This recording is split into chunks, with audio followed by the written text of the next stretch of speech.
It's never been said before through these nicotine teens that you know us, 'cause it's almost a dream when we stare at the sun and we're patiently screaming that we've had enough.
Hi.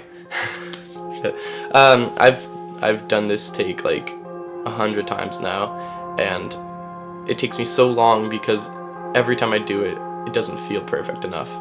Whether it's me saying the word like too many times, or whether it's my eyes being distracted and all over the place, I just don't feel like I can get this right sometimes, and you're probably watching honestly, maybe the 10th time I've tried recording this whole thing, and there's a lot to record too, so this is quite a challenging endeavor for me. But regardless, my name is Ryan. You're watching the documentary Senior Year. If you're not watching the documentary Senior Year, I don't know how this happened, but maybe you're me editing this right now, in which case you kind of aren't watching it, you're just shut up. And this is a project I've been working on for just about a year now, give or take a few months or so. And yeah, and it's just something that I've been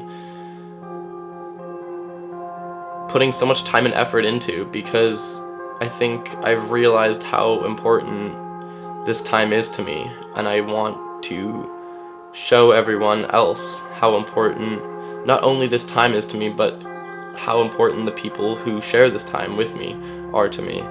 And I'll get more into that later, but when you're a teenager, you make the most valuable friendships ever, and it's so...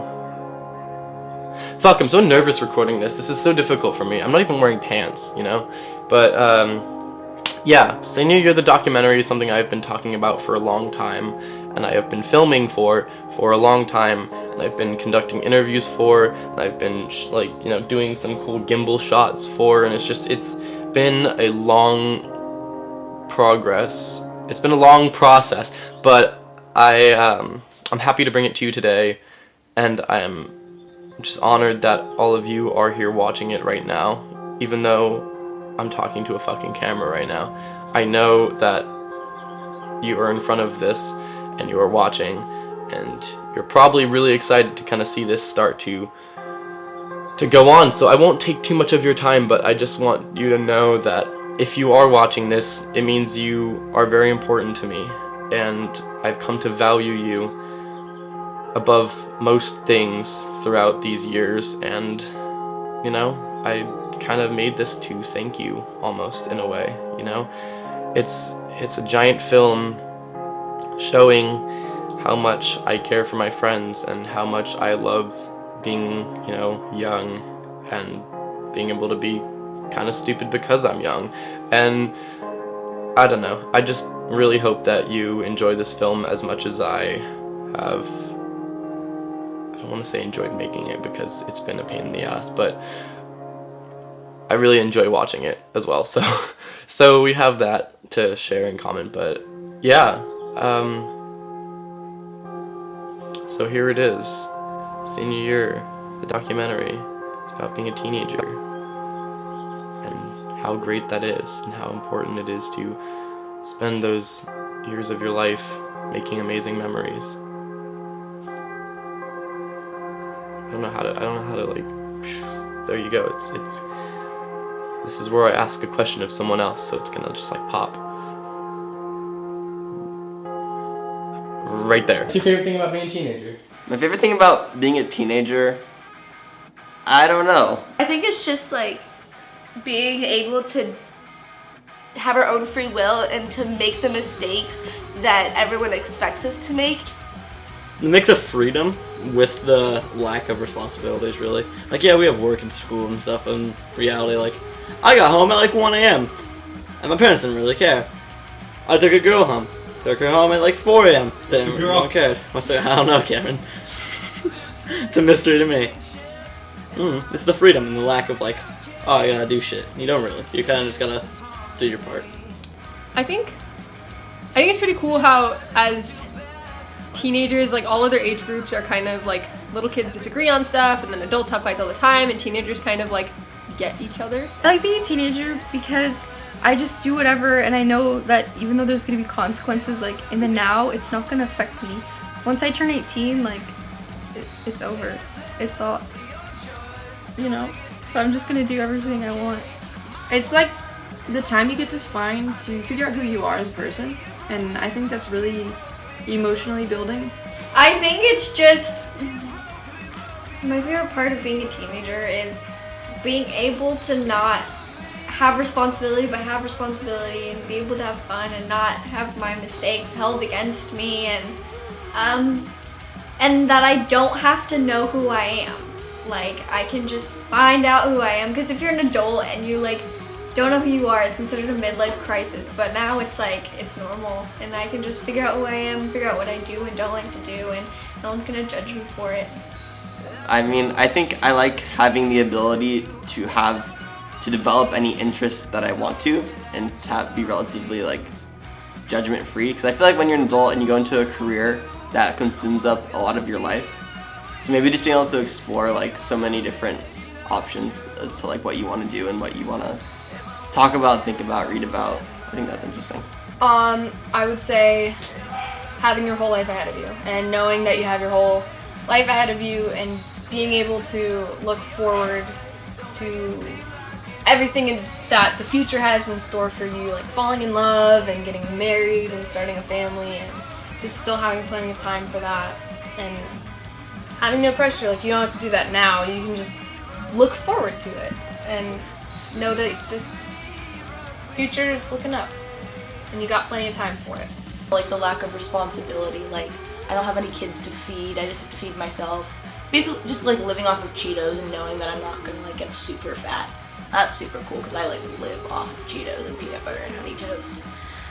Just like in everything, like the lack of responsibility. You don't have to do really severely anything. You're just living life, getting good grades. Now I am. I wasn't before. Yeah. Being a teenager has really taught me how to have fun with like really stupid things, and how to not let it go just because you're getting older. Like, that's bullshit, dude. I saw a guy at work today. Dude's like 75 and he has more tattoos than like 99% of the earth. Like, it was dope. So just because you're older doesn't mean you can't like not be young. I think that's what being a teenager kind of taught me and what it's all about. Being in school, I guess. being in school. You all can fucking criticize me as much as you want, but I barely see you guys with the amount of studying that I do, and I freaking miss the lunches that we had together. That's a good answer. Yeah, Sam knows the struggle as well.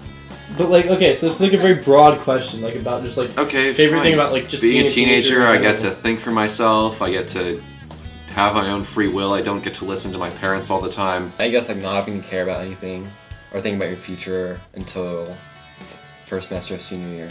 Yeah. Because like we can just do whatever we want, and it's like it doesn't matter until we go to college. Mm-hmm. So yeah. Just the idea that there's a lot of time left to enjoy. And I felt like, you know, as a teenager, when times were rough or when I was experiencing a difficult time, it was one of those things that seemed to be inescapable and quite, you know, this is how it's always going to be and how that is a constant. But it seems as if there's just been a continuous pattern of, you know, good times, bad times, neutral times and whatnot. And I think just overall, one of the great joys of being a teenager was the idea that there is time and that there's also time that is yours and that it belongs to you to either mess up, to do all that you wanted to do, and just kind of live life on your own terms. And I think that was something that I never really internalized as a teenager, but one of those things I still try and live life by now, I guess, being a young person. I don't know, I guess you kinda have that opportunity to make mistakes. You can fuck your life up, but you're young, so no one really cares what you do with your life. Something I think about a lot is how if I ever grow old, like my body is gonna be like in the shitter basically.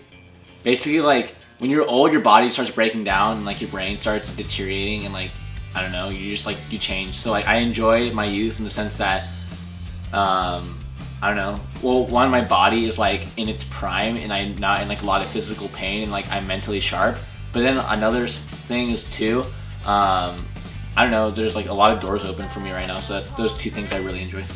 I think probably my favorite thing, and I only realized this recently, but probably it's just that I'm like in this immense period of growth, and it's just super cool like seeing everyone around me also growing at the same time, and just how different everything is becoming and how everything is changing. And it's like kind of bittersweet. Like I kind of hate it, but at the same time I love it so much and it's so exciting.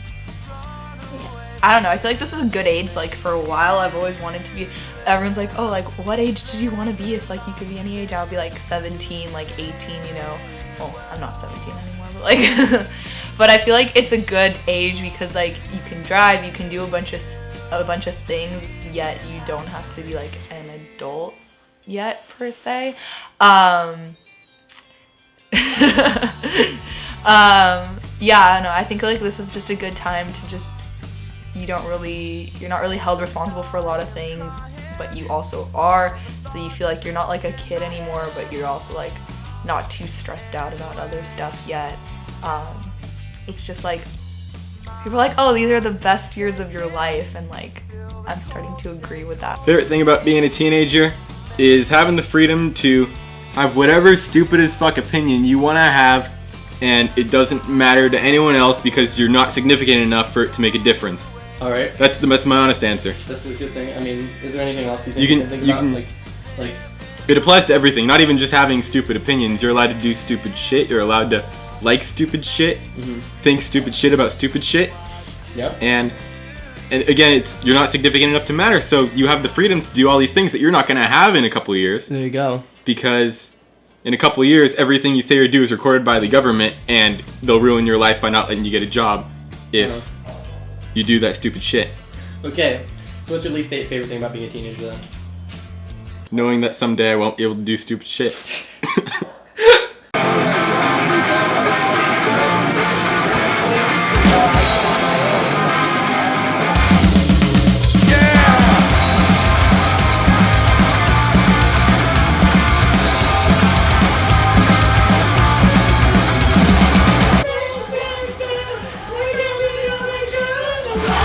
Got a problem, good kill.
What's your least favorite thing about being a teenager on the complete opposite side of it? Yeah, I know there's a lot of things. I know There's a lot of being a teenager while being pre-grade is also pretty shitty. There's a lot of doubt. There's a lot of like other people. You know, everyone your age is kind of like, yeah, I feel you, and then like everyone outside of your age is like, oh, teenagers. Like, so it's kind of annoying being that, you know, group where, you know, those two kids who, you know, messed up for the rest of us, and now people stereotype us into this like angsty teen group. One side question: can you do the teenagers thing again? Teenagers. There you go. I want to see that one more time. I'd say the fact that my childhood is over. Like I had a really special childhood with my brother, and now he doesn't even live in the same state, so that's kind of challenging. Mm-hmm. And it's sad that that magical part of my life is over, and it's all just kind of reality now, you know? Probably just being like overlooked in certain situations, and just the I don't know, just I guess being overlooked and just like undermined, is that a word? I don't know. But we take our opportunities and they expect us to act a certain way, and I don't like being put into the category of just like acting like a teenager. Like some of us are more mature, others of us like are airheads, so I don't know, that's like being put in the circle of being a teenager. That we're not considered important, you know, because our ideas and our beliefs and how we feel, it is important, even if we don't exactly know what we're saying, or like we're too young to have an opinion. It's like we're still important. It's just the like fear of not knowing like what's gonna happen, and not knowing exactly what I'm gonna do yet, even though it's like coming up so soon. Like I'm becoming an adult, like I have to do things on my own now, and it's really scary but also exciting. I have to report to my parents, listen to everything they say, and like, you know, if I want to hang out with somebody, they're like, oh, you have to do your chores first. Nobody ever wants to do that. Nope, never. Is that all you can think of? I mean, there are worse things, but it's the main thing, I guess. I think the worst thing is that some people like yeah, we're all the same age, but like some people are just like really down on the maturity level, and some people are like kind of more up there, and it's just really hard when people like become dramatic and start like fighting over things that are so pointless. Also, like we're still going through a lot of stuff and like figuring stuff out, and like you know, like hormones are a thing, so that doesn't help, and lots of emotions, and like the smallest things can seem like the world is ending, and like even if you know the world's not ending, it still feels like it, so it's like hard. The worst thing about being a teenager is how everyone perceives teenagers to be. And because of that, and you being a teenager, you're dumb, you're annoying. And like, I'm not denying it, like I'm all of those things. But I'm not as bad as it comes off as the stereotype makes it. Like, I could control me being like a jerk off. Like, I can definitely control it. Do I want to? No. Am I going to? Probably not. But if I'm gonna meet the president, yeah, I'll be like, yo, America. The worst part about being a teenager is like, just like having fun with buddies. Like, for example, like just messing around like the promenade at Westlake. And like all these people are like staring at you like you're like on acid or something. Like, dude, I'm having a good time. I'm a teenager. Did you forget what this is like? I'm sorry, your life sucked. Like, I'm having a great time. So it's just those looks, but you know, like, and you're like chilling, you know? So like, it's not really that bad, but it's still bad. It's not. I definitely resonate with the rest of the group in saying that we feel underestimated as people. But I would also say that, I mean, I like that answer a lot. I honestly do. But also just being held back somewhat. But like, I mean, our brains aren't like fully developed yet or like whatever. But it would be nice to be able to like feel like we mattered more than we do. Drama, just all the fucking high school bullshit drama, the different groups of popularity and stuff like that, how some kids diss each other, and then freaking that's my like little school thing. That's the thing I hate about being a teenager in school.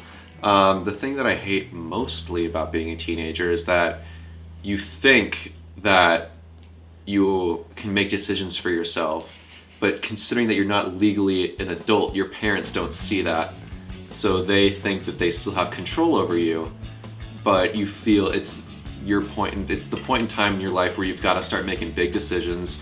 You're gonna have to start thinking about your future. You gotta stop thinking about your job, your future career, which college you're gonna go to, but then you have to worry about, oh hey, my parents have an influence in this, and what if they're not the best role models? What if they aren't right?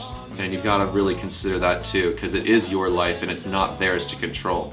But since you're not an adult yet, they still think they control you. That our emotions are all like bleh, bleh, and our hormones are all like bleh, bleh. Like, I have no, like one day I'll be so upset about something so stupid, like I'll be crying over the fact over something that like means nothing, and then 2 days later I'm like, that was really dumb. Like I will have a mental breakdown over my nose. I had a mental breakdown over the ball of my septum falling down the sink. I collapsed on the bathroom floor and started screaming and crying, and then the next day I was like,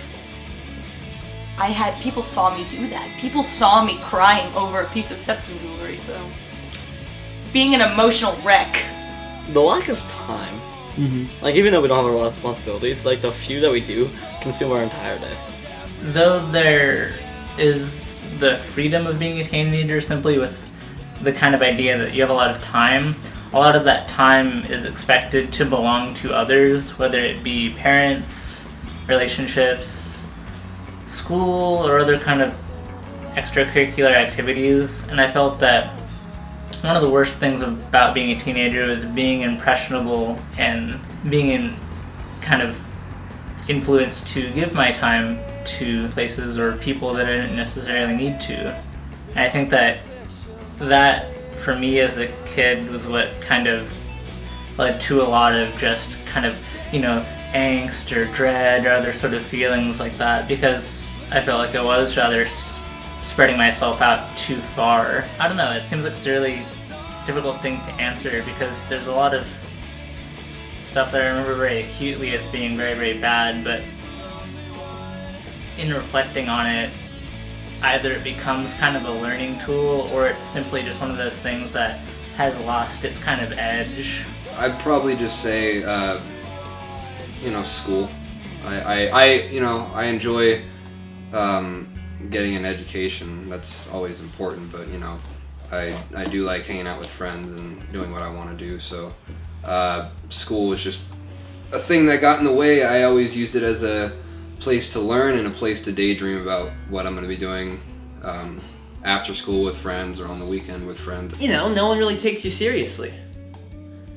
Everyone else has that same mindset of, like I said, nothing you do matters, and so no one. You can have some great ideas or really look at the world in a different way, or just really have some good insight on stuff, but people will think, oh, he's just a kid.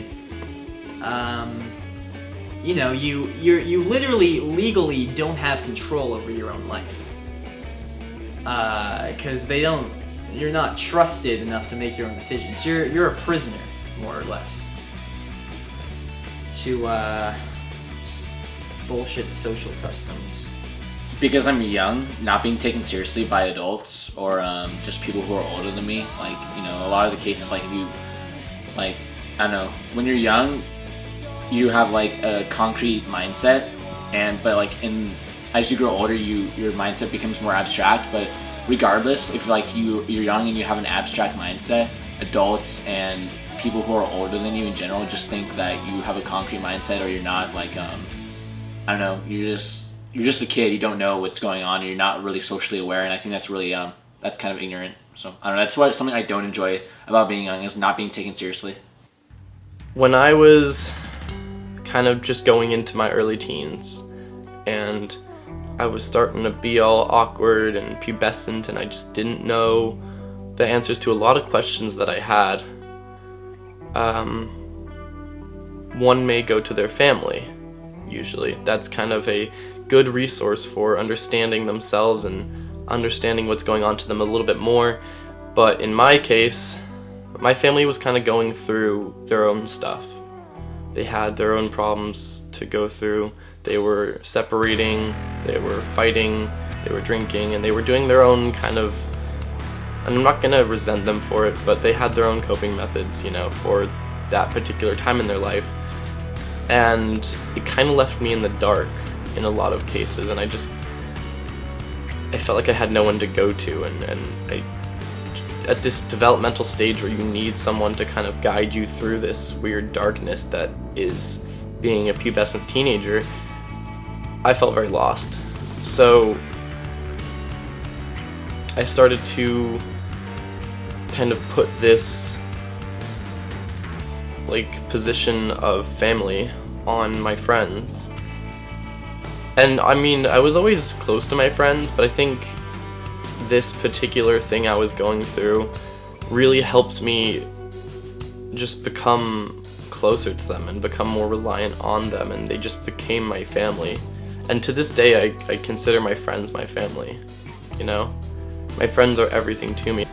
And I think that's kind of where the idea for this documentary really came about. You know, it really stemmed from, like, I had a bunch of silly videos of my friends, and we were kind of, like, we'd always look at them and laugh and be like, wow, we had some really good times. And I think I was just like, why don't I make this into one really big thing? Because I've always been into film. Ever since I was young, I had, like, you know, my mom has home movies of me just sitting there, and I do something stupid in front of the camera, and then I think she at one point showed me the fact, like, that you know, this is a video of what I just did, and so, like, that became the most interesting thing to me. So whenever she would videotape me, I'd realize she was videotaping me, and then I would always, like, I can play the clips. I have a bunch of videos of me asking. Can I see that? After, you know, she'd done some sort of video, and it was such a regular thing, and just like so many videos where I just asked. Can I see that? Can I see that? And I just think I was so infatuated with the idea of like a moving picture of what I had just done, and I think that, you know, that was very interesting to me, and I think it kind of like fizzled away, and I got more into drawing and art, and that's always what I've been interested in doing. And then somehow YouTube came about in my like very early teens, and I made a bunch of stupid skits with my friends, and I posted those to YouTube, and those are still up there. And those are really funny and stupid, but, you know, I think I've just always had this kind of like this interest and infatuation in film and like that digital media. So I think that's also what kind of sort of drove me to wanting to make this whole film, was, you know, partially the fact that I, you know, love my friends so much, and I wanted to kind of, I couldn't think of another way of like thanking them for all they had done for me. So this is kind of like that, and also just because like I've always been into film, and just making something like this is such a big part of me. So I don't know. And currently I've been editing and making this documentary for a very long time, and I can tell you, this is not footage of me like very early in the documentary process. This is footage a long way in, and it has been such a tedious, difficult thing to do, and I can tell you I've taken so much time and so much effort and so much thought has been put into this, and so many bands and different people have been contacted, and so many specific interviews had to be arranged, even from like, you know, from here to Oregon. You know, I've got so much that I've put in place to make this actually happen. It's just been this like clusterfuck of everything that is important to me. And that's why I'm so nervous making it, because I'm so worried that I'm gonna fail like myself or everyone else, because I've been hyping this thing so much. But I hope if you're watching it today that it's turning out to be as good as I might have envisioned it to be. Think about it. I'll show you. I'm really hot. You don't even have to laugh. Don't even have to think about You it. close your eyes and you turn around. And you like really imagine.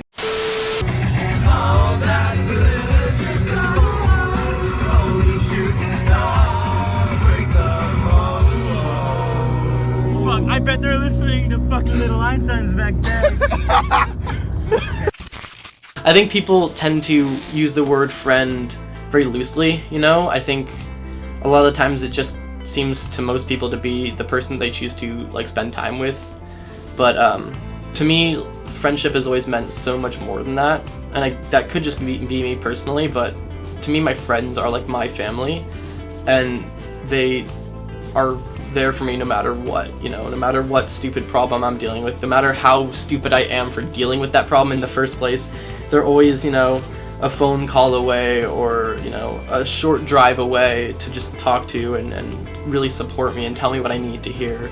Because, you know, your parents can help you, but there's only so much they understand because times are changing and people are changing and the way people think is completely different from the way people thought back then.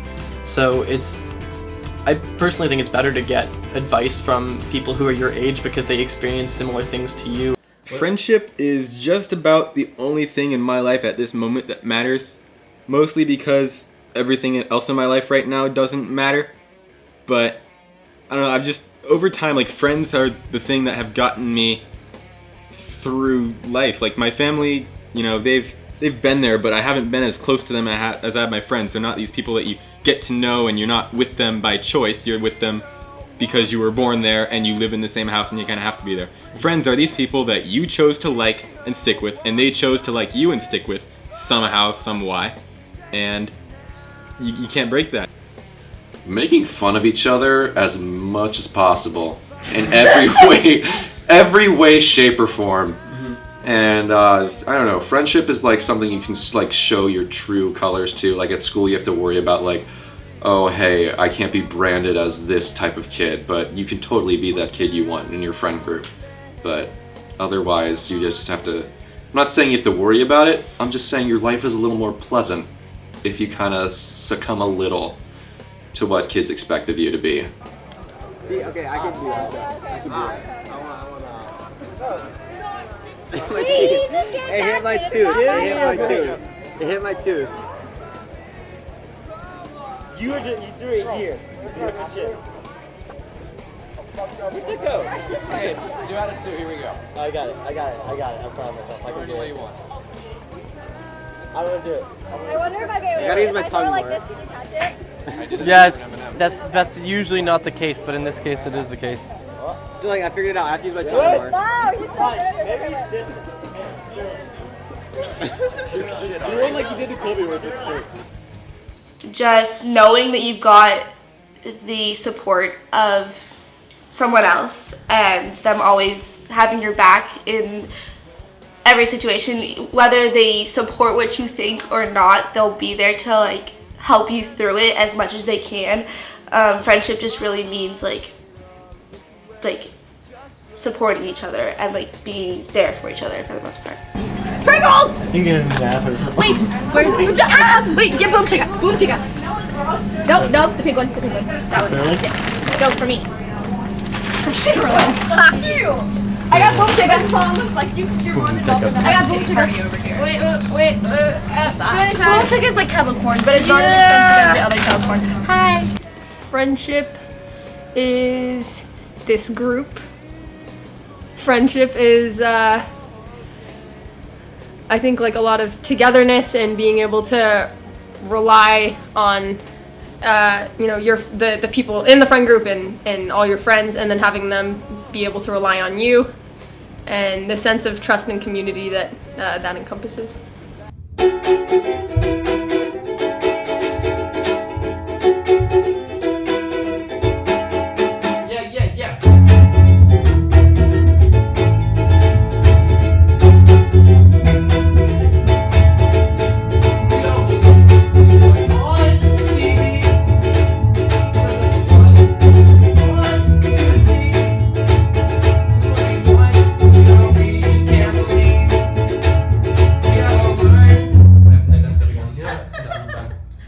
Friendship means like you develop like a bond with someone and they're there for you when you need them and you're there for them, and I think it comes down to as simple as that. Like you're there for each other when you need to be, and you also like, I don't know, it's just the family that you choose, I think. Go Ari. Alright. There you go. Getting up. We're getting up there. We're climbing the big dirt rock. Big Rock, No, yeah. it's a mountain. We should name this mountain. Like, Big Rock. Big Rock? That's a cool name.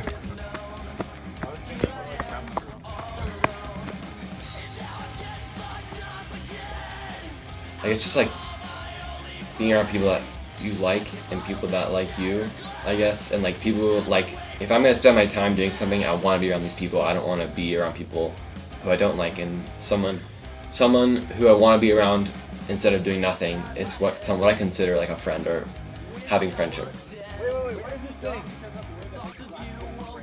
I have a question. What is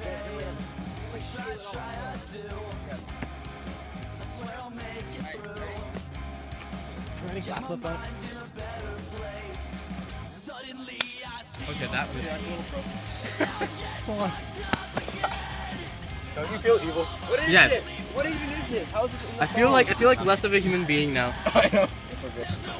I think friendship means to me that like you're just there for each other, and it doesn't even necessarily have to be like you both are upset or you need someone's shoulder to cry on, but that you're just there for someone to have fun, and like you don't judge them, and you just love them despite all their flaws and their crazy and their annoyingness, and you just that just being there for people. Now throw her in the water.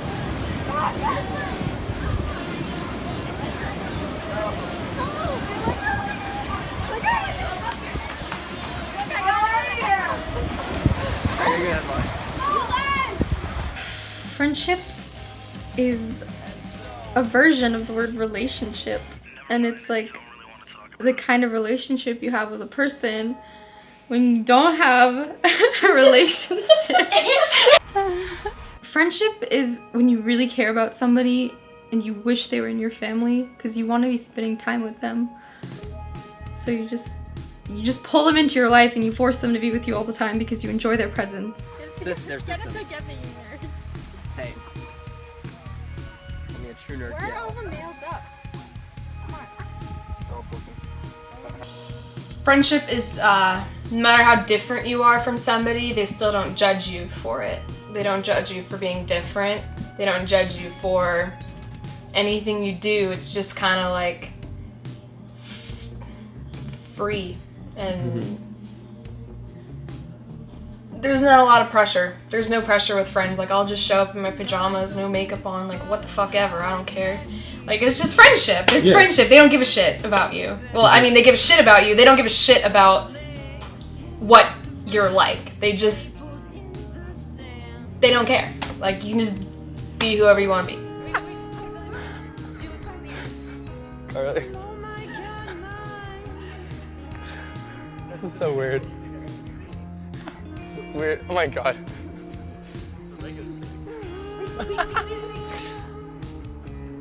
What? Oh my god. You should just let it go. Well, I mean, like, it's just people you choose to associate with, you get along with. Like, you get along with your friends, and, like, you kind of make a deal. You're like, I will take care of you and entertain you if you take care of me and you entertain me. More or less. I missed this game. I miss you! No, I gotta kill this. I need you! Wonder.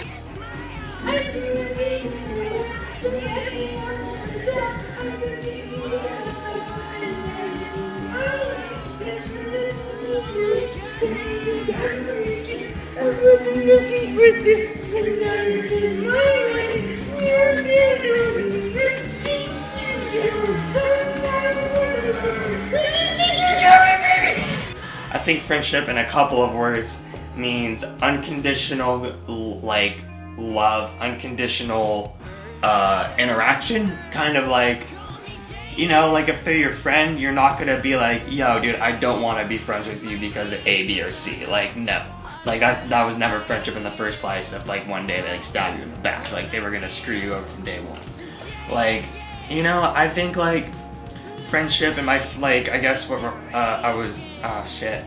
friends, I guess what friends mean to me, they mean like a lot. They're like the backbone to I think, and especially being a teenager, I think they're a backbone. I think they're people you should be able to fall back on. You know, if you're having a bad day, if something bad happens.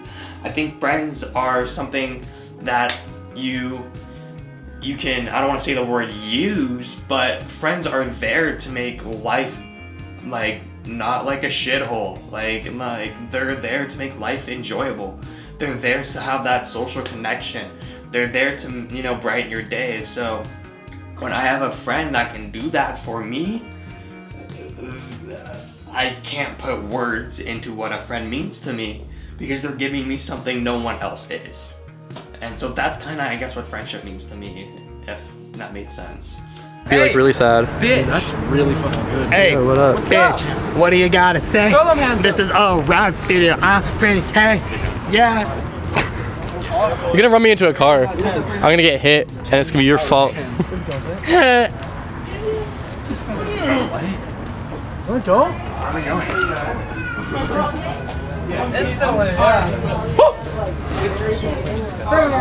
Me too. Oh my god, I love friendship. It's my favorite thing. Just sharing cool experiences with people that you get along with, like, I don't know, I personally, like, I always find like most friendship when I go to shows and stuff. Like, I have like a group of people that I go to shows with. You kind of have to experience friendship, like just doing cool things with that you, it's not fun to do certain things by yourself, like going on, like, yeah, like go on a hike by yourself. I spend a lot of time by myself because I go to the gym a lot, and school is pretty much an independent thing, but going like to shows with my friends and just sitting in my room, like having an apartment where all my friends can just come over and we can just laugh about stupid shit. It's awesome. So that's what friendship means to you? Yeah, just like experiences, but like not on your own. Like being able to like hang out with people and then be like, hey, remember that time? Like, you can't do that with yourself or else you're schizophrenic, you know? So, remember that time? Yeah. Friendship to me means the ability to go deep with somebody, and I mean that in a very broad sense of the word. To go deep means to be able to like, be able to sit down one-on-one with a person and give them as much time as they need to understand you, and as much time as you need to understand them. And I mean that primarily on just the ability to talk and relate and to really understand and go have a kind of a heart-to-heart with somebody and be able to kind of talk to them fully, if that makes sense. Just kind of the idea that this person, aside from their ability to be able to relate to you and you to them, is just also kind of a constant, whether or not you're with them in person every day or far, far away from them, that because of your ability to relate to them like no one else can, and them to you, that distance becomes one of those obstacles that doesn't really mean as much. So I think a friend in general terms is somebody who's kind of always there or always able to be returned to, as well as somebody that wants to invest the time in going deep with you. Friendship to me is being able to put up with someone and having them be able to put up with you, and being provided sufficient distraction for your life. Just like people who always check in, like even if you haven't talked to them in a while, they'll always be like, oh hey, how are you doing? Or like if you're sick, they'll come over and keep you company and spend time with you and like genuinely care about you like family. And you don't really have to ask them to do these things, they kind of just know, and they can kind of tell if you're upset or you're sad or like something's going on in your life, or like will be proud of you if something cool happens or something doesn't happen. So like a second family when you're like normal families are knowing you. So it just means people that make you really happy and that you really love being around. And it's like probably the best feeling in the world. I think that relationships, whether it's just a friendship or more than that, is like the most beautiful thing that you can have. And the thing that brings you the most joy.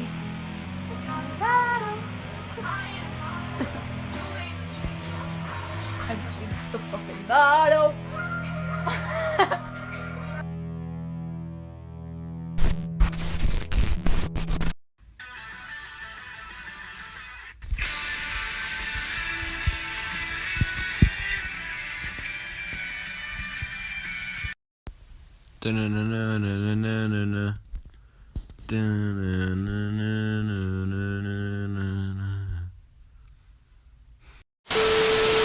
Alright, what's one word you'd use to describe the friend group? This friend group? Yes. No, the other one. Oh my gosh, okay, you know what? Probably just reliable. Horny. Nihilistic. Crazy. Accepting. Sadistic. Family! Connected. Carefree. Losers. Whatever, major loser. It's like a middle school thing. We're gonna suck already? Suckle. Oh my god. I kind of have to do the right here,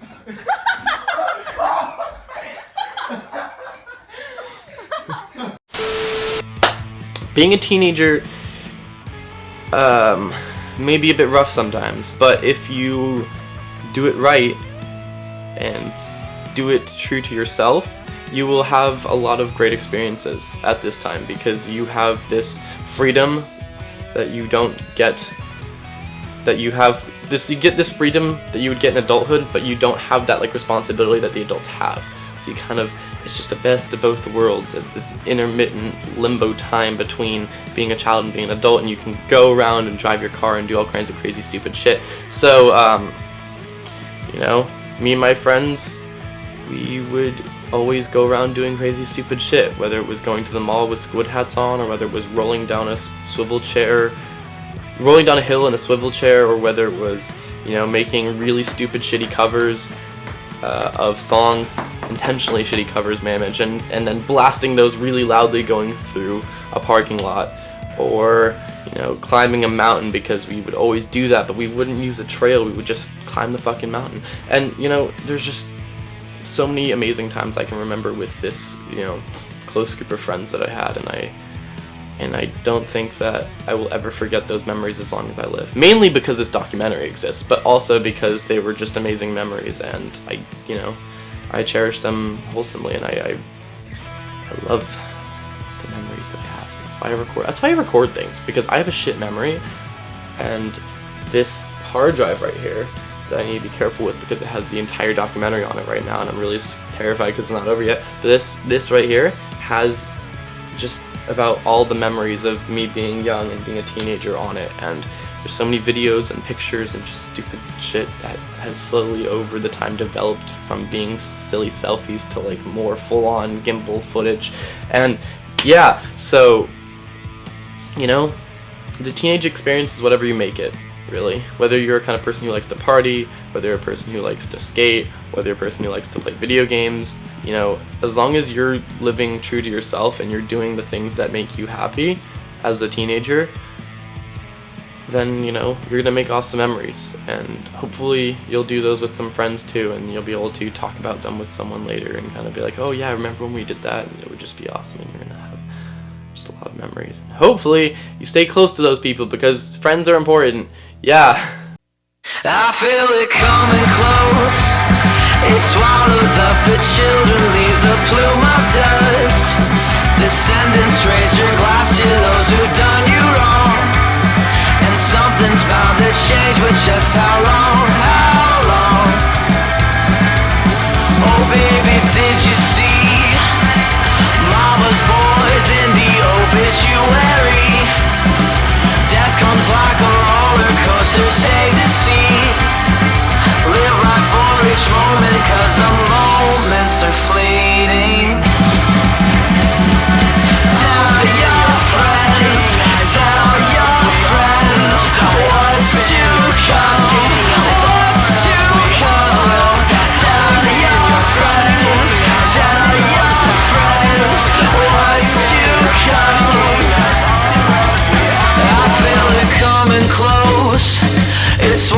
up the children, leaves a plume of dust.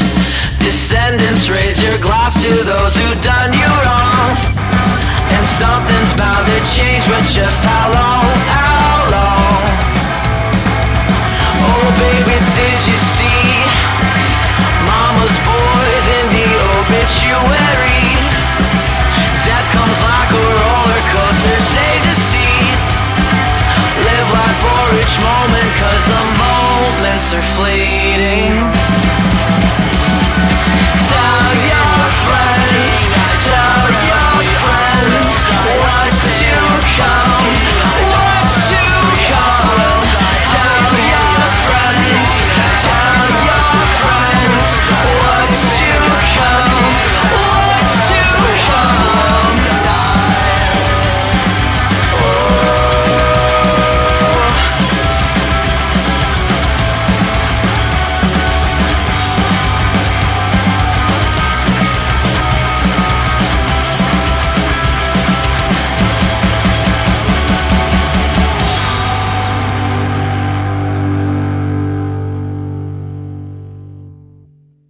Alright, and the last question I'm going to ask you, and this is the kind of question that if you want to describe in like detail and kind of go on a little bit about it, you're free to, and that is, what is your favorite experience you had like as a teenager? Okay, so there's like a lot, but like, I don't know, I think being a teenager is actually pretty awesome, maybe contrary to what some people think, but I don't know, one of my favorite experiences is when we went on the first time we climbed that rock. Because we kind of just thought, we were going on a hike, I think there were like, what, 4 of us, and we were just going on a hike and we saw this giant ass rock bulging out of the mountain, and it was like, it was like a lot of rocks, you know, like a big rock comprised of a bunch of smaller rocks. And it took us like 45 minutes, but we managed to not only find the entrance to it, but to climb all the way to the top. But by then it was dark though, so we had to climb back down in like the pitch blackness of it all, and that was just so much fun and really like exhilarating. And I don't think I've ever done something as like dangerous as that.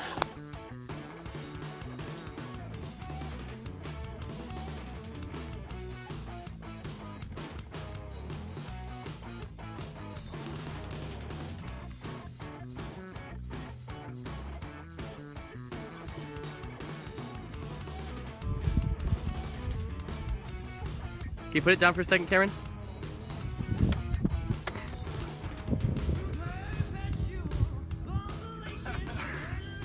Well, my emo sack of shit self is gonna say Warped Tour. I go it's from the, not at the beginning of my teenage years, I was 14 my first Warped Tour, and now this is gonna be my 5th one, I think, 4th or 5th one this year. And I go to so many dates, and it's like summer camp with all your favorite bands and all your pals, and you go to different states and your friends are there and you're like, hey, you don't live here. It's fun, and just, it's very much more low-key environment. Like these bands that are like always got security on them, we have to pay to get VIP, they do free signings, and it's like warm, and there's slip and slides, and just it's the best part of every year for me. And it's not just one friend, like I see all of my friends, like not just my best friends that I go to school with or my best friends that I like live near, also my friends that I live in different states and I get to go travel to see them and crowd surf and finger point and be edgy and rock and roll.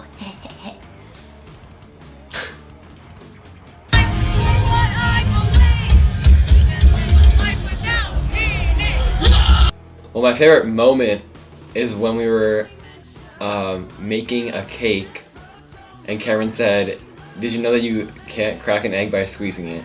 And then he squeezed it really hard and it broke everywhere, and that was probably the funniest moment I've ever had.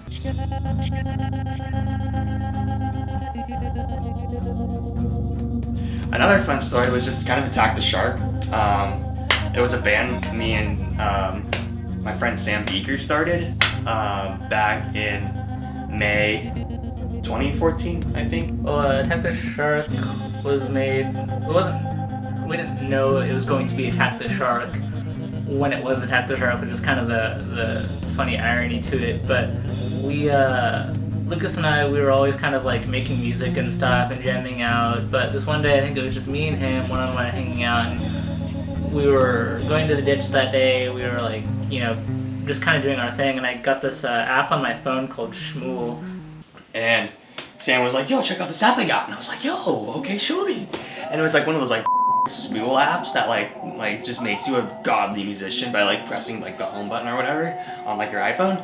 And so it was like an auto rap, and so we were like into the thing, and it like turned out to be this really kind of interesting and unique, like melodious and also rhythmic kind of nonsense that came out of the app. And we were like, yo, this is a pretty sick track, we should like, you know, record this. And so we went back home to my pad, and we recorded these all on our phones. Just of playing it through an amp and stuff, and that was our first recording, and that kind of got like our creative juices flowing. We were like, oh wait, we could like make an album of just really bad music and stuff. So I remember we just kind of like, okay, what can we record the easiest? Okay, acoustic guitar. We had like some friends' bongos, and you know, we had an array of percussion instruments at Lucas's house. So like we were basically in his garage, like we like probably slept an hour that night just making music, like all sorts of various attempts. I remember like it being kind of cold. It was just like we had to be sort of quiet, and we were just in his garage making music, like one song after the other. It was basically like super impromptu. Like we'd hit play, and then we'd just go for it. Like he'd start, you know, like playing his guitar, and then I'd just sing with whatever lyrics I came up with. And most of the time those were pretty like messed up, like kind of like, you know, just kind of horrible lyrics. But that night was when we kind of got most of our substantial Attack the Shark tracks. We had the rap song. We had an acoustic song we never released. We wrote Broker Love song about light that night for anyone who knows Attack the Shark Discovery, blah blah blah. We wrote Napoleon Dynamite. We wrote one other song I don't remember, and we wrote another song about like, I think it was the Kool-Aid Man we never released either. We had the songwriting process where it was just like, Lucas would be like, what capo? And I'd be like, capo 5, and he'd put his capo on fret number 5, and he'd start just playing that way, and I'd be like, what do you want me to sing about?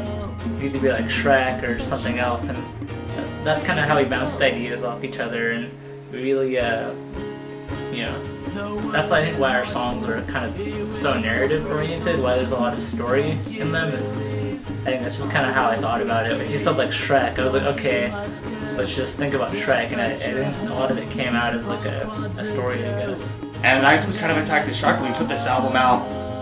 Just really dumb, really stupid. We put it out on Bandcamp. I'm sending it to my friends. I'm like, yo, I just had like this album done. Totally hyping it. Anyways, one day Sam had another band at the time. I was in like a punk band a week in August, and we got dropped the night of the show, and I'm like, well, that sucks. And I was like, wait, they don't have an opener now. Attack the Shark should play this. Like, I texted him like, Sam, we have a show tomorrow. He's like, what? And I haven't been set this up yet. When Lucas texted me like, hey, we have a show for Attack the Shark. And so I texted the guitarist of Half Pass, and I'm like, hey dude, like I got the most thing on the planet, dude. Can we please open for you? He's like, yeah, dude, like totally. Dude, we dress up as wizards, and we don't even play like a single instrument. Like we just plug in our phones and dance to our music we wrote like 3 months ago.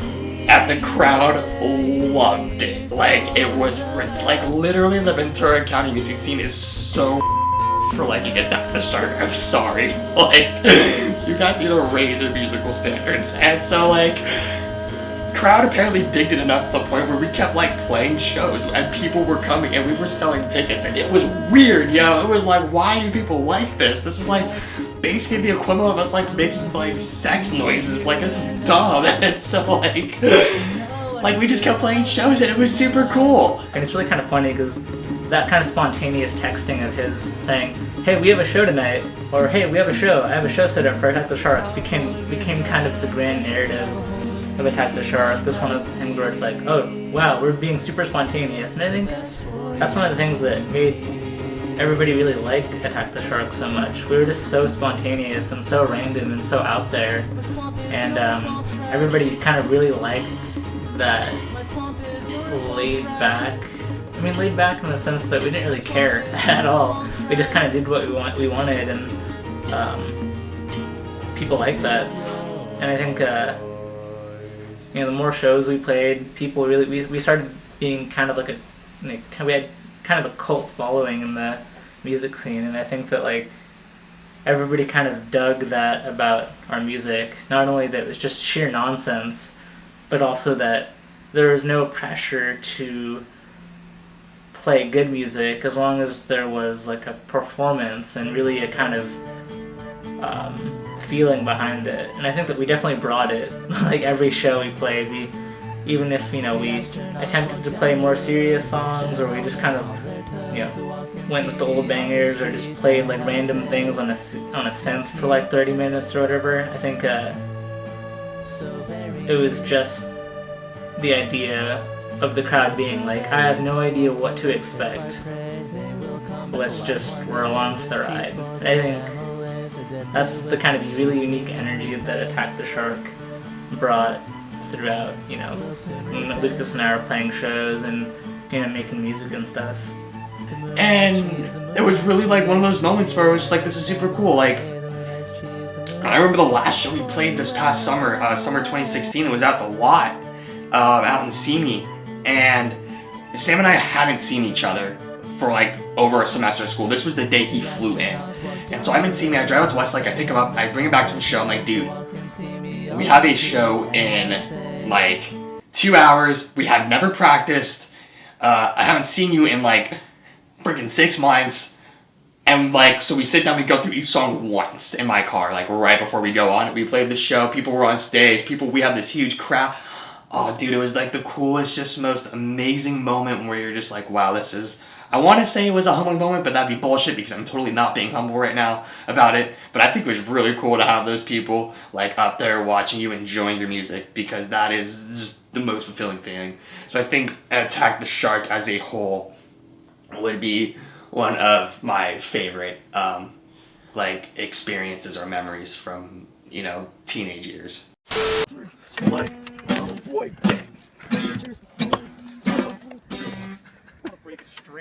Careful. Push, the baby is coming.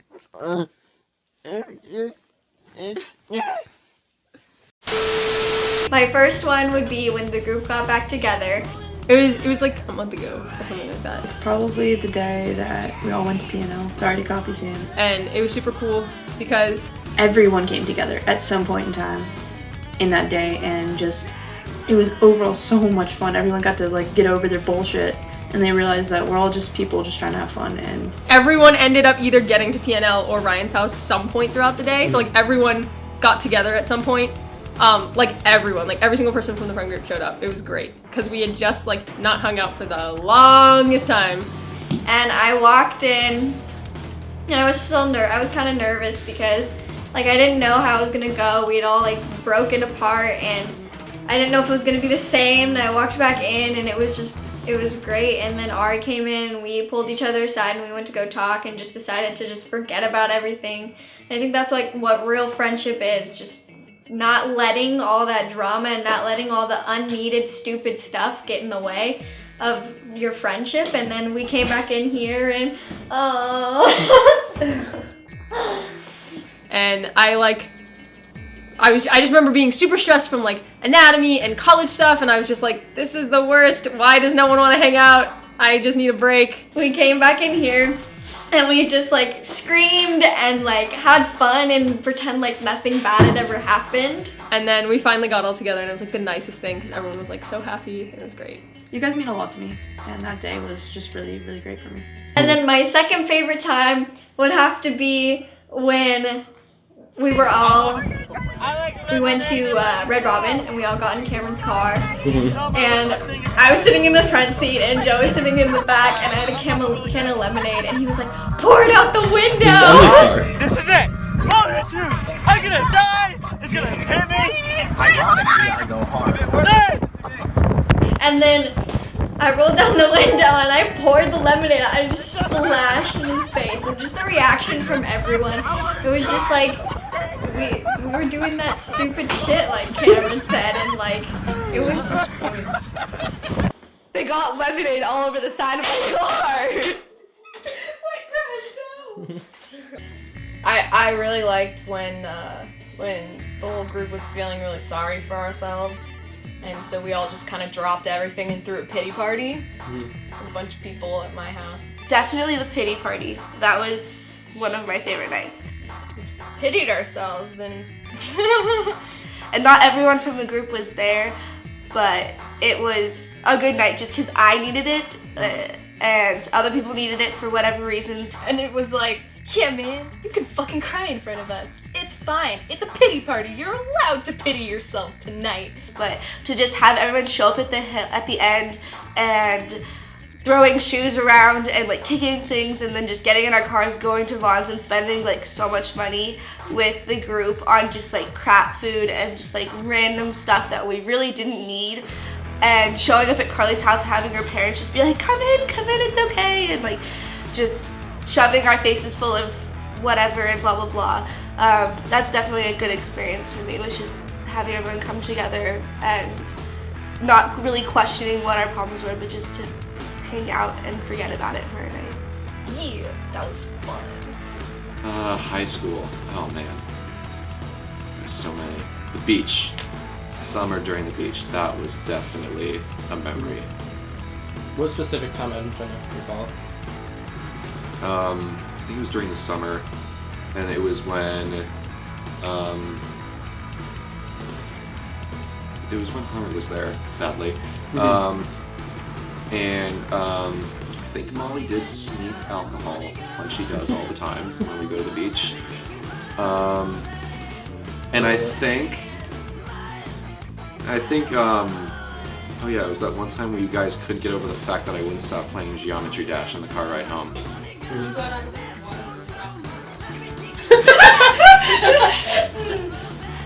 Shall I bring up the 7th grade memory of our beach trip?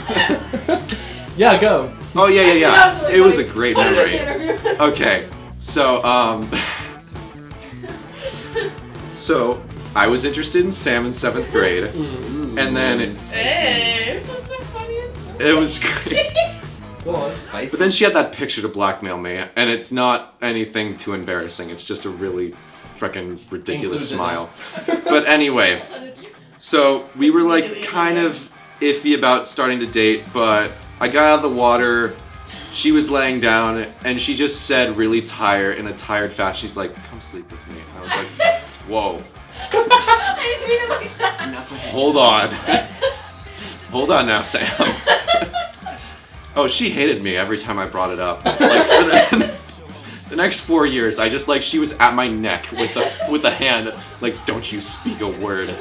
And then it's like, I'm gonna show you the picture to everyone. I'm like, okay, fine. Yeah, we'll show the picture afterwards sometime in the film, because that's just, it just needs to happen. Okay. It's gonna be total ridicule. You know, I have a lot of good memories being a teenager.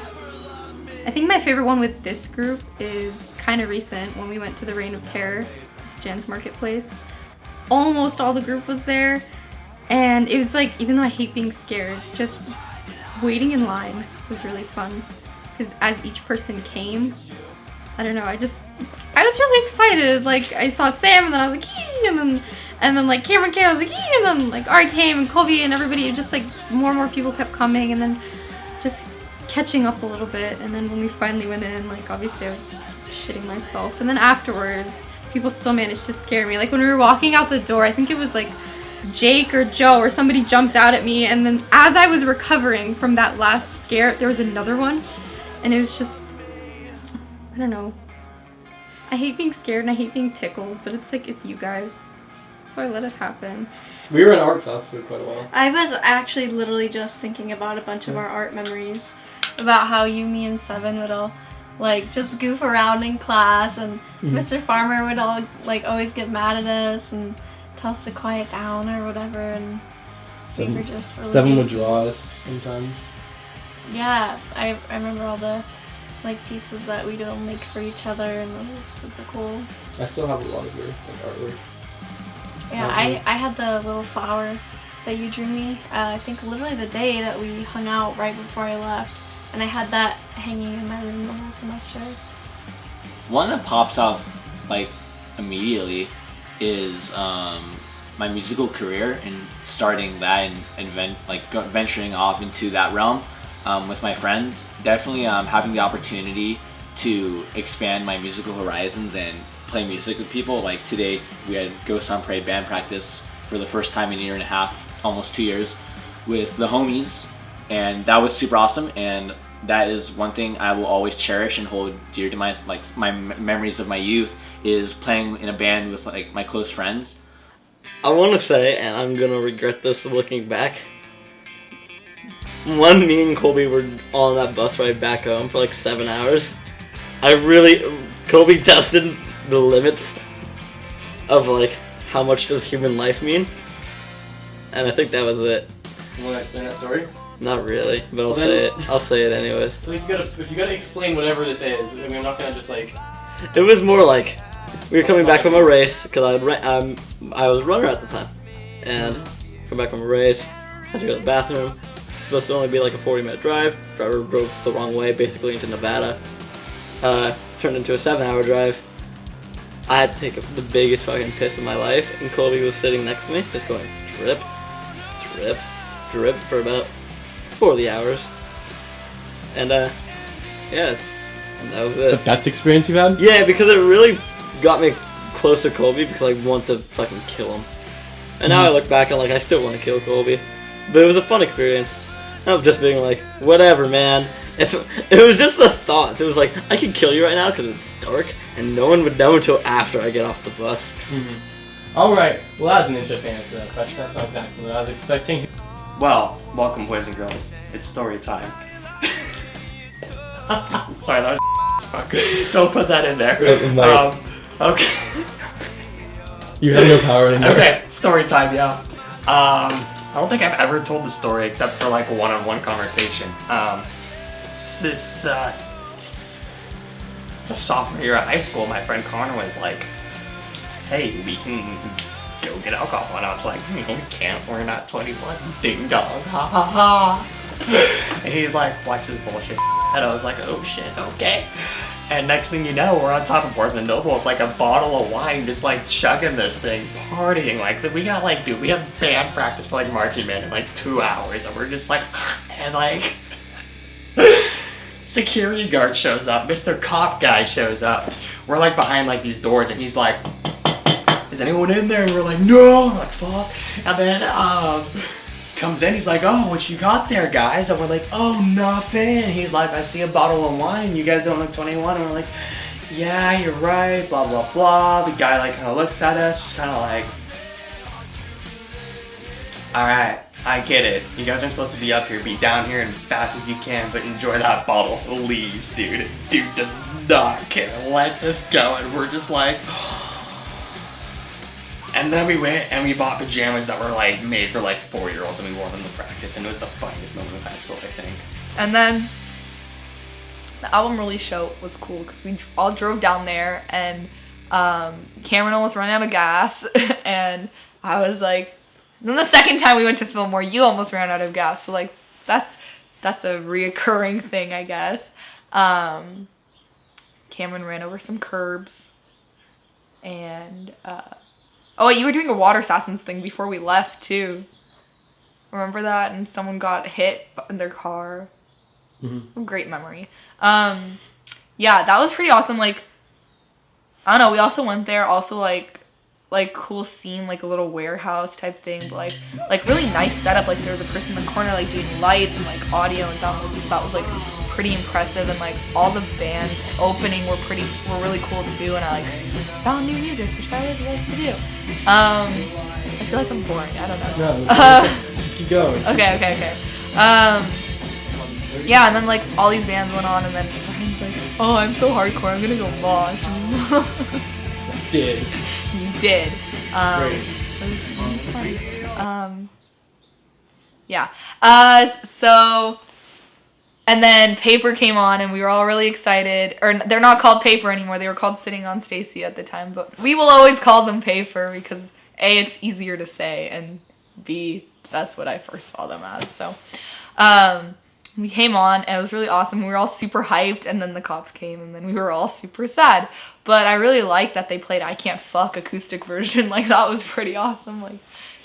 Like leaving it out strong. And then And then, hey, you know what? It just made me want to go see another show because I was like, I feel like I deserve to see another show.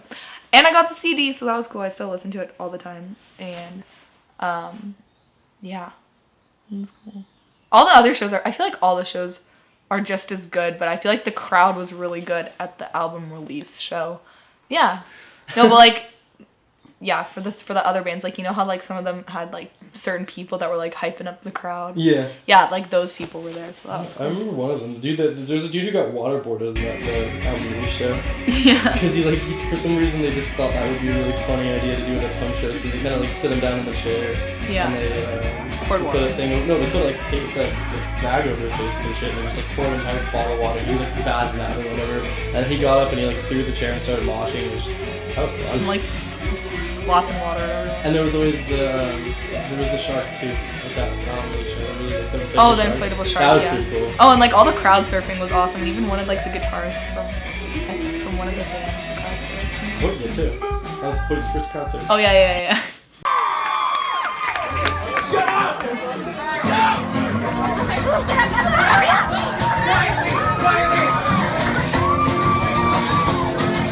I woke up in the morning, got a kicking text from my girl. I hopped inside my car, I'll never know when it's enough. It's meant to be a hit, no red lights on the way. But gotta jam it, but I think it's okay. I can't! I can't! I can't! Fuck! I can't! I can't! I can't! Fuck!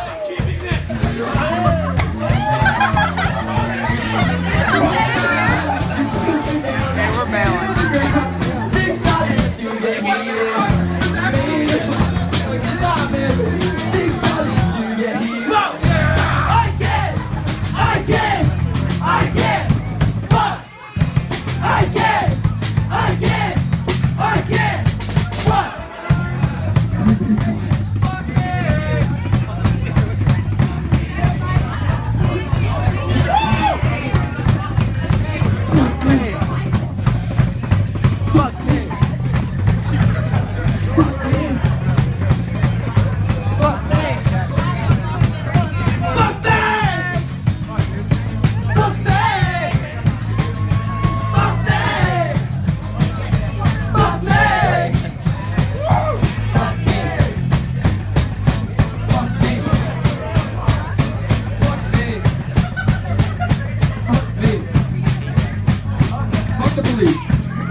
Alrighty.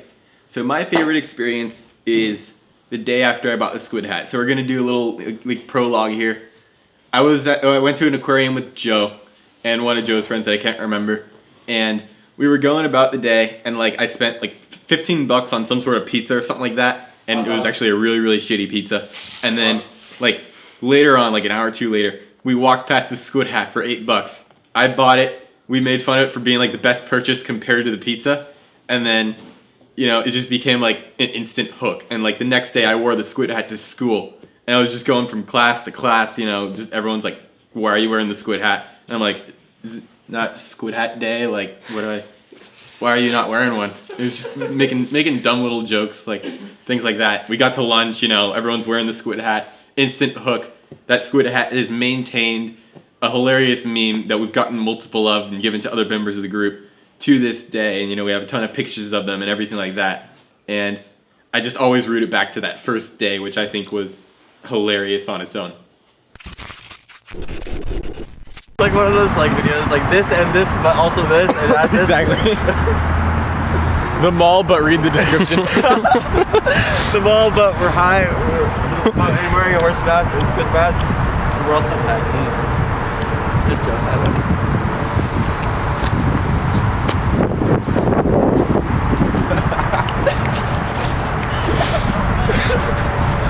Makes him look so fucking like run right at that car.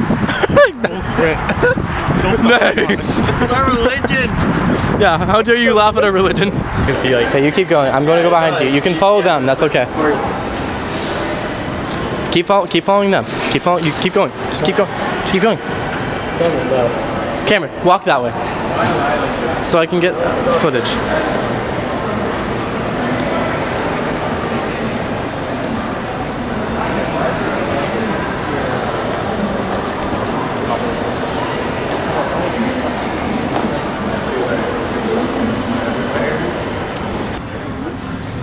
Joe just fucks it all up. Like an animal seeing himself for the first time. That's me. I'm senior year.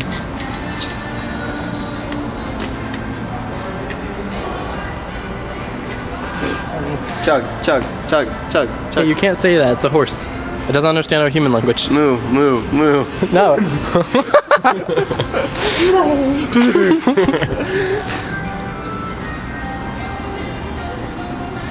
God. That's where Joe's headed. What? What? That's the nation he's pretty. Why? He's a horse. Oh my God! All right. I needed to follow up, but it was good. It was good enough. Like, you're not usually the one with the good jokes, but you've given me 2 solid puns tonight, and I'm proud of both of them. You gotta make the clopping sounds. Clop, clop, clop, clop, clop, clop. Lippity clop, lippity clop. Onward.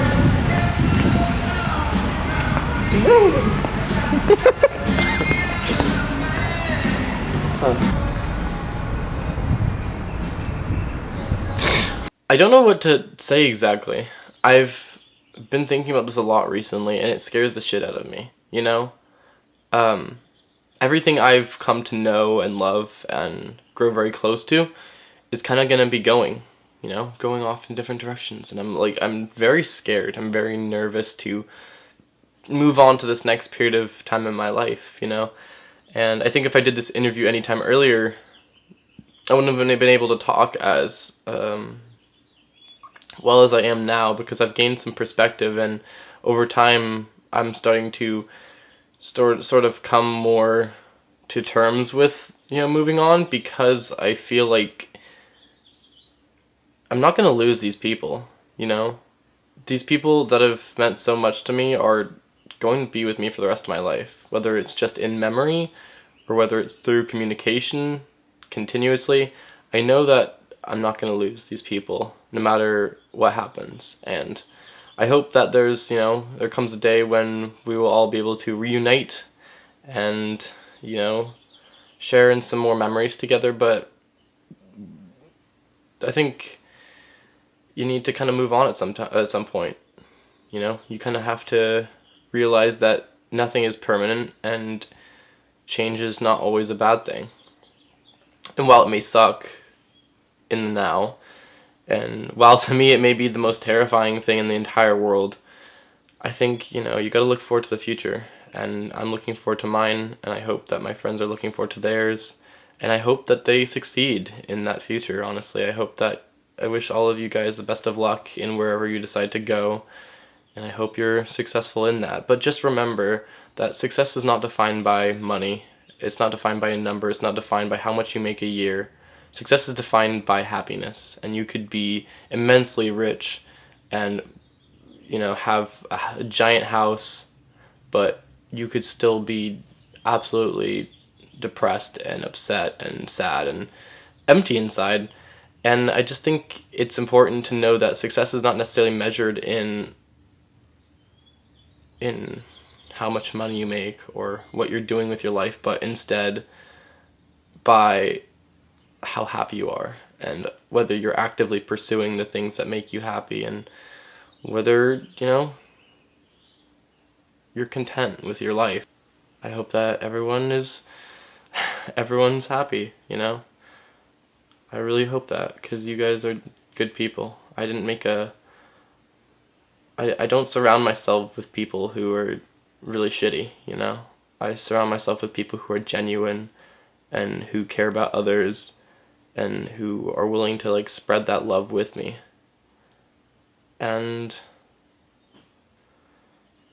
I'm just glad that I've come to know you in these years, and I'm glad that I got to be a part of your journey, to quote Hotel Books. I feel so cheesy using that line because it's not my own, but it's such a good quote. But thank you for letting me be a part of your journey, and thank you for letting me be myself throughout that journey. And I hope that your journey continues on and is just as amazing as it was when you were a teenager. But we all know it won't be. And I just want to thank you for watching Senior Year of the documentary. It means so much to me that you're here and that you stuck through this entire fucking thing just for me. So, thank you.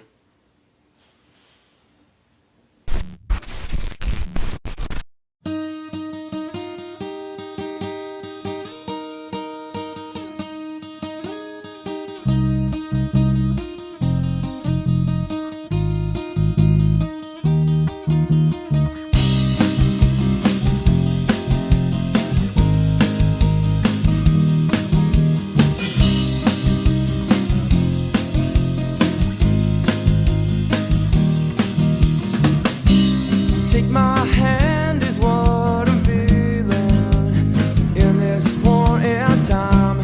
If my heart was ever bleeding, patch it up just fine. Take my hand is what I'm feeling. Yeah,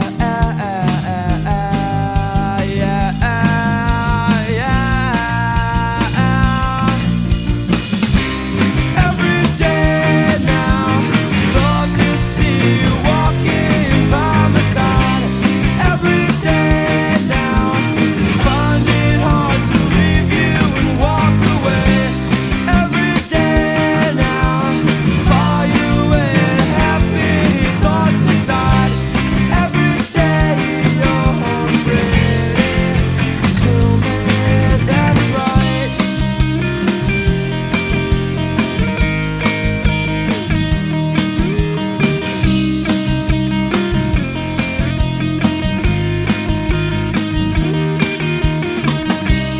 And my heart and soul's been taken from me, yeah.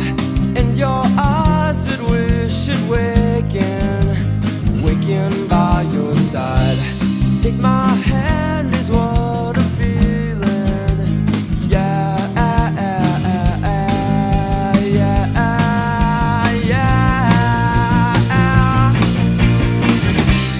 Every day now, love to see you walking by my side.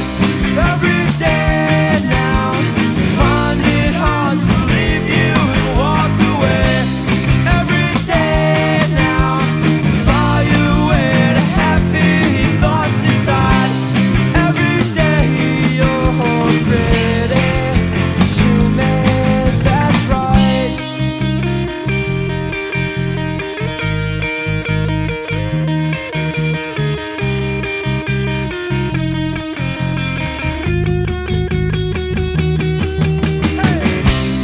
Every day now, picture you and me will walk together.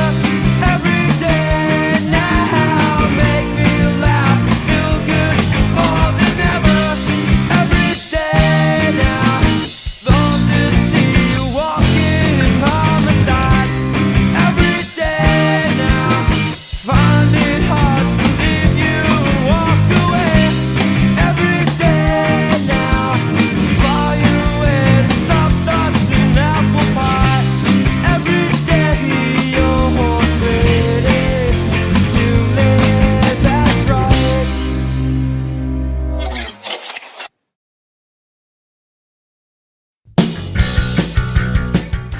Hey, we stopped and started it again so that it wouldn't be like I've been recording this entire time, because I had been. So, can we do it for questions? Probably just not having to care about anything, or like not having to think about your future as much as.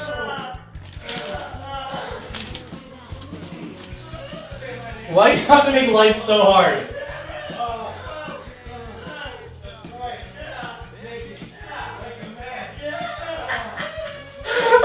Keep this in. The same.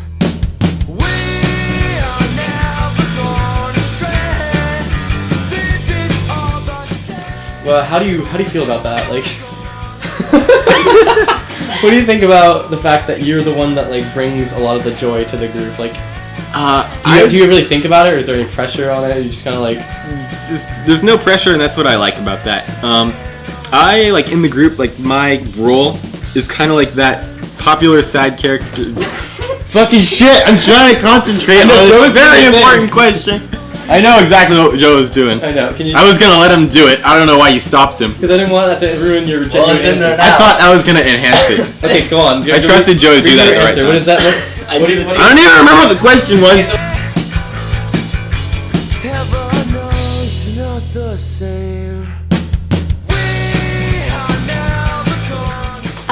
Cameron. Cameron. Okay. Cameron, definitely. We've established this. Yeah. Cameron is Cameron is. Oh. Cameron is very hot. in the least joking way. I think the reason he doesn't get girls is just because they're so scared because he's so attractive and they're gonna be denied. Yeah, it's probably the truth. I think that is the truth. I'm generally attracted to Cameron. If I was a girl, I'd probably like want to fuck him. Okay. Also, he's so funny. Like it just like his humor does that. Okay.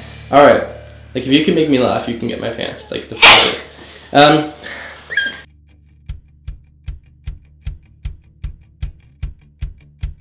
I can hear it. Yes. What's the first question, man?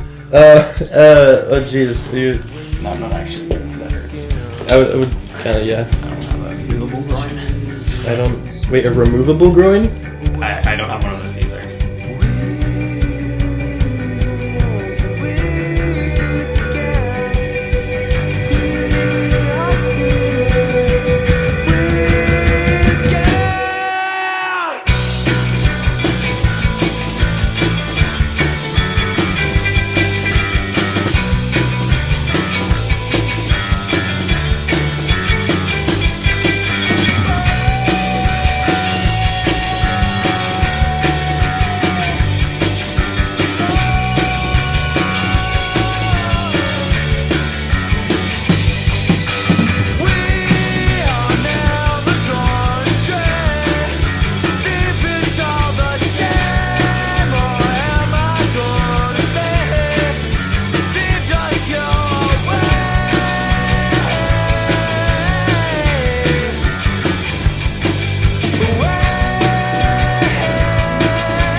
I read the news today, oh boy.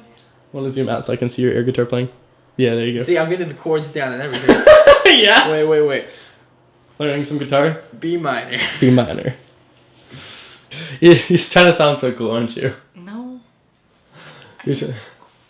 Oh, yeah. I am so cool. Yeah. It's not natural. I just spew cool. Mm-hmm. When I actually breathe, it's just cold air. It's Most cool. people, it's warm air, but it's like. And they just shiver. Yeah. Burr. Could be the fact that it smells like rotting dead person. Well, hi. Didn't see you there. Too busy getting ripped. Okay, so. Is there anything else you'd like to say? No? Nothing at all you can think of. I'm not one for words. You're definitely one for words. You saying I talk a lot? Yes. Rude. Schraggard. Words.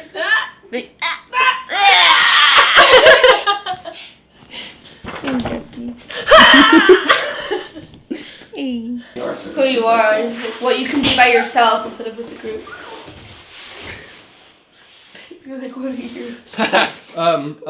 Okay, so any, like, closing statements, anything you think would be important that is noted that you had, gone on the record saying, I guess. That always a sexist one. I'm scared, in all honesty, to just leave, because whenever I have troubles, I can always talk to you guys about it, but I can't physically see or be with you guys when I move on to college. I mean, sure, maybe when we come back during Christmas, which I know half of us aren't going to do because we hate our parents, but it's just going to be difficult just being in communication because half of you know I don't look at my cell phone at all. And I just can't communicate properly like normal teenagers do. But I'm honestly terrified of moving on, but it is what it is, and I just kind of have to get over it. But of course, there's going to be making new friends, but of course I'm not going to disregard you guys. You guys were my best friends throughout my most important years of life. Now I'm about to sell my soul to something called the medical profession, and I have that to look forward to. So those are my closing thoughts. I love you guys, and I'm going to miss you a ton when I move on to college. Just that I love this group, and it's going to be difficult to part ways in the next couple of months because it is our senior year, and that I love everyone. Yeah. I think, like, considering that, like, a couple of us have known each other since middle school, and I've known Ari, like, my whole entire life, I think definitely we will stay in contact, even if it's not, like, physical contact.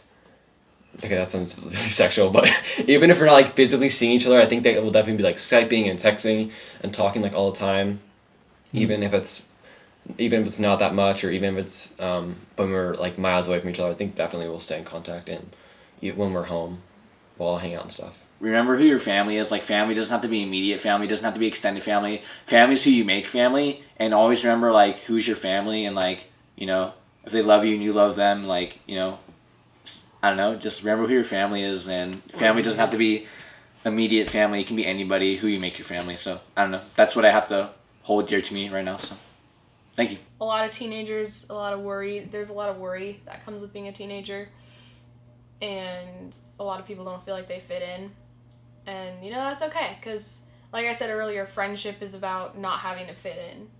You can just be yourself and nobody really gives a shit. Like, so if you're going through a rough time, it happens to everybody, and you know, like, there's a lot of things to look forward to in the future, and so just don't give up yet. Just keep moving, and if your life's really shitty right now, it probably won't be as shitty in a couple of years, even a couple months. Just, yeah.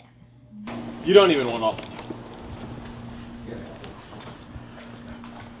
We are here to celebrate the official baptism into the squid religion of Joseph Flat. That's me.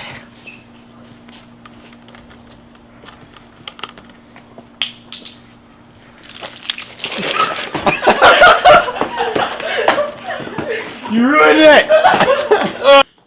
Yo. Ryan, I can't say your last name, W, man, is the coolest fucking human on the planet. And you better thank your lucky stars he's your friend. And this documentary is gonna be cool whether it sucks or it's awesome. It's gonna be cool. So you better give Ryan a big hug because he deserves it. Love. What a great ending.